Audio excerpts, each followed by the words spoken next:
બાપજી, આ શિક્ષણના કામમાં હું આપની સાથે અને કામ માટે કરીને હું તમારા પડખે ઉભો રહીશ અને ભગવાનની ઈચ્છા હોય તો માતાજીના સાનિધ્યમાં આપણે બધા ભેગા મળીને સંકલ્પ કરીએ કે શૈક્ષણિક સંકુલ આ સમાજનું બની જાય, ગરીબ સમાજનું બની જાય અને એના દીકરા દીકરી એ ભણતા થાય એના માટે જે કંઈ હશે ભેગા રહીને તમે મને આદેશ કરજો, આપણે કરશું, સાથે રહીને કરશું.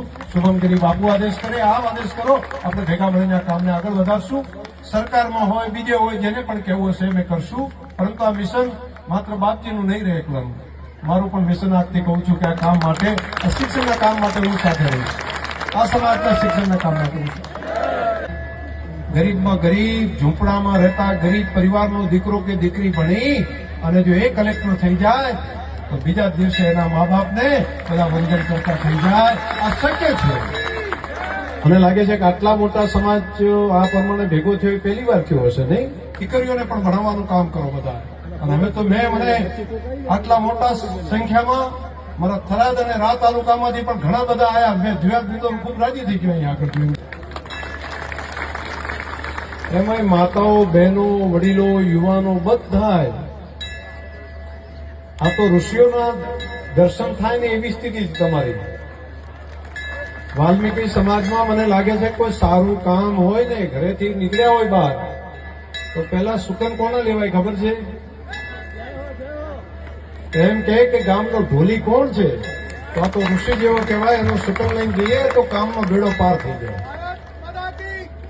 તો તમે સુકનવંતા છો. સનાતન પરંપરાની અંદર, સનાતન ધર્મની અંદર તમારું સુકન સાથે કોઈ આગળ વધે એનું કામ વર્ષોથી, સદીઓથી આપણા સંતોએ નક્કી કર્યું કે ભાઈ આ ઋષિ છે અને એમનો દર્શન કરીને નીકળો એટલે કામ. ગાય માતાના દર્શન કરીને નીકળો, પાણીના બેડાના દર્શન કરીને નીકળો, એટલા જ સારા સુકન તમારા થાય. અને એવો પવિત્ર સમાજ, એમાં માતાઓ બહેનો સહિત તમે અહીંયા ઉપસ્થિત છો. આ બાપજી જ કરી શકે. હો બાપજી, આ રીતે બધાને ભેગા કરવા બહુ અઘરું કામ છે. આપને ખૂબ હૃદયથી અભિનંદન. અને એક સંત તરીકે એક એક ઘર જઈને નિમંત્રણ આપવા આવે. જેમ સબરીજીને રામની વાટ જોતા હોય એ રીતે તમે ઘરે ઘરે એના આંગણા સુધી પહોંચીને, આ સનાતનનું તો કામ છે. સંતો જાય, આ સમરસતાની વાત છે. તેરી મેરી ક્યાં સગાઈ, હમ દોનો હે ભાઈ ભાઈ. તો દરેકના શરીરની અંદર લોહી એક છે. દરેકના શરીરની અંદર ભગવાને આપેલું લોહી એક છે. તો આપણે બધા પોતે પોતાના એકબીજાના ભાઈ છીએ. આજે આપણી સનાતન પરંપરા છે.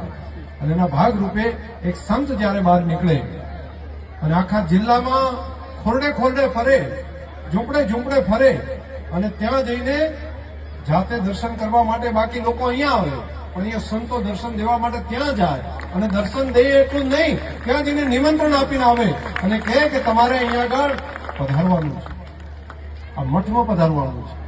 અને મઠમાં માન સન્માન પૂર્વક અહીંયા આજે દર્શન, માતાજીના દર્શન થાય, સંતોના દર્શન થાય. અને એનો મુખ્ય ઉદ્દેશ શું રાખ્યો છે? શિક્ષણનો ઉદ્દેશ રાખ્યો છે. બાપજી, આ શિક્ષણના કામમાં હું આપની સાથે અને કામ માટે કરીને હું તમારા પડખે ઉભો રહીશ અને ભગવાનની ઈચ્છા હોય તો માતાજીના સાનિધ્યમાં આપણે બધા ભેગા મળીને સંકલ્પ કરીએ કે શૈક્ષણિક સંકુલ આ સમાજનું બની જાય, ગરીબ સમાજનું બની જાય અને એના દીકરા દીકરી એ ભણતા થાય એના માટે જે કંઈ હશે ભેગા રહીને તમે મને આદેશ કરજો, આપણે કરશું, સાથે રહીને કરશું. શુભમગીરી બાપુ આદેશ કરે, આપ આદેશ કરો, આપણે ભેગા મળીને આ કામને આગળ વધારશું. સરકારમાં હોય, બીજે હોય, જેને પણ કહેવું હશે અમે કરશું.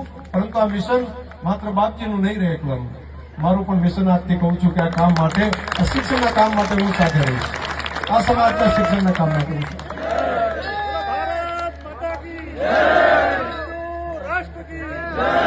સનાતન ધર્મ કી. પણ ભણાવવાનું કામ તમારે કરવું પડશે. હો, પછી એમ ના થાય કે બિલ્ડિંગ બની ગયું, બધું થઈ ગયું અને આપણે હતા એવા નેવા. ના, એવું નહીં. વરસાદ તો વરસે પણ પલળવું હોય ને તો રેનકોટ પહેરીને ના ફરાય. એના માટે તો પલળવું હોય તો રેનકોટ ઉતારીને નક્કી કરવું પડે કે મારે વરસાદમાં ભીંજાવું. તો માં સરસ્વતીની આરાધના કરવું હોય તો દીકરા અને દીકરી બધાને આપણે ભણાવવા માટેનું કામ કરવું પડે અને ભણતર બહુ સુધારી નાખશે. એક સદી હતી કે જ્યારે જેની પાસે શસ્ત્ર વધારે હતા એ શક્તિશાળી ગણાતા. બીજી સદી અત્યારે ચાલે છે, જેની પાસે પૈસા વધારે હોય એ શક્તિશાળી ગણાય છે. પણ નવી સદી ચાલુ થઈ છે, એ માત્ર પૈસાની નથી, માત્ર હથિયારની નથી, શસ્ત્રની નથી, જ્ઞાન અને માહિતીની છે. ગરીબમાં ગરીબ, ઝૂંપડામાં રહેતા ગરીબ પરિવારનો દીકરો કે દીકરી ભણી અને જો એ કલેક્ટર થઈ જાય તો બીજા દિવસે એના મા બાપને પેલા વંદન કરતા થઈ જાય. આ શક્ય છે. આ પહેલા શક્ય નહોતું, પરંતુ અત્યારે શક્ય છે. અને તમારી તો ઉજળી પરંપરા છે. જો અભ્યાસ કરીને તમે આગળ વધો તો ધારે થઈ શકે. જો એક વાલિયા લૂંટારામાંથી વાલ્મીકી ઋષિ બની અને રામાયણજીનું જો લખાણ કરી શકે તો એનાથી મોટો ઇતિહાસ બીજો કયો હોઈ શકે. એ ભક્તિ અને જ્ઞાન આ બંનેનો સમન્વય કરે તો આવડું મોટું પરિવર્તન થાય. તો તમે તો બધા ભણેલા ગણેલા, તમે તો બધા દુનિયા જુઓ છો, તમે સમજો છો, તમે ઘણું મોટું કામ કરી શકો, તમે ખૂબ મોટું કામ કરી શકો. ભણાવવાના કામમાં આગળ વધો, દીકરીઓને પણ ભણાવવાનું કામ કરો બધા. અને હવે તો મને આટલા મોટા સંખ્યામાં મારા થરાદ અને રા તાલુકામાંથી પણ ઘણા બધા આયા. મેં જોયા તો ખૂબ રાજી થઈ ગયો અહીંયા આગળ જોઈને બધાને કે અહીંયા દિયોદર છે, ભાભર હોય, વાવ હોય, આપણું ધરણીધર હોય, લાખણી હોય, અહીંથી ડીસા હોય, ધાનેરા હોય, બધા તાલુકાઓ છે. પરંતુ અહીંયા થરાદમાંથી કોણ કોણ છે? થરાદમાંથી હાથ ઊંચા કરો ને જરા. થરાદ તાલુકામાંથી 1 2 ગામ, થરાદ તાલુકાના ગામડા. થરાદ શહેરમાંથી કોણ છે? થરાદ શહેરમાંથી આવેલા છે, બરાબર. અને રામાંથી રા તાલુકામાંથી આવ્યું છે કોઈ છે? અને લાખણીમાંથી કોણ છે?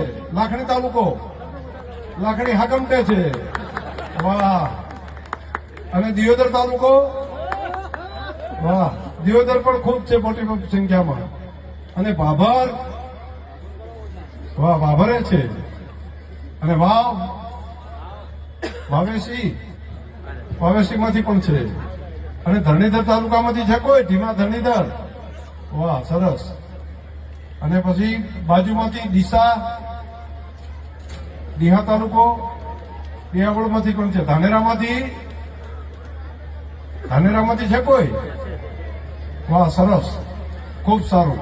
આ આખા જિલ્લાનું એક સંકુલ આપણે ભેગા મળીને કરવું છે. અને હજુ બાકી જેટલા તાલુકાના જેટલા ગામ બાકી રહી ગયા હોય ત્યાં પણ સંતોના પધરામણો થાય અને બધી જગ્યાએ આખા જિલ્લામાંથી બધા આવે અને દરેક સાથે મળીને ગરીબમાંથી ગરીબ માણસ માટે આપણે ભેગા મળીને આ કામને આગળ લઈ જઈએ. આજના તબક્કે ખૂબ મને સંતોષ થયો. ખૂબ સારું કામ કર્યું. સંતો કામ કરી શકે. તરુવર સરોવર સંતજન ચોથા વર્ષ તમે પરમારથ કે કારણે હરિયા ચારે દે. તો પરોપકારનું કામ એ મળીને કામ કરે. આપ સૌને હૃદયપૂર્વકની ખૂબ ખૂબ શુભકામનાઓ. બોલો ભારત માતા કી.